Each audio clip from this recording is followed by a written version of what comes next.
আমি কি কইছিলাম তোরে? আমি কইছি 100 দিন কইছি তোরে আমি যে অন্য কোনো পোলার লগে কথা কবি না।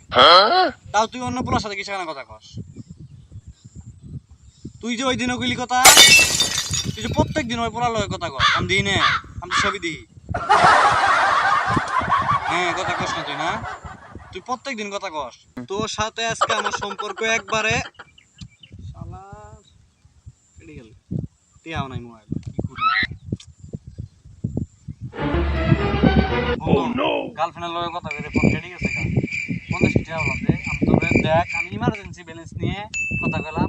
দেখ ভাই তুই তো নেছি আজকে দেখ আমার কাছে বিড়ি খাইতে আনাই খুরি খাইতাছি আর তুই এই মুহূর্তে তোর গার্লফ্রেন্ডের সাথে ব্রেকআপ করবি আমারে আগে তো কইবি। আমার কাছে একটা টাকাও নাই ভাই, দেখ আমি বিড়ি খাওয়া দি খুরি খাইতাছি। এ ভাই ভাই তোর একটা বুদ্ধি দে, তুই যে লিটন আছে না, লিটনের অনু মিস কল দে। আল্লাহ, মিস কল তো দিলাম, কি ব্যাক কর নাকি? আমার ফোনটা মধ্যে শালা টেহা নাই। ওই যে আমার দারুণ টিকটকার তোরে ভালোবাসায় আমার জীবনটা ছাড়খা তোরে ভালোবাই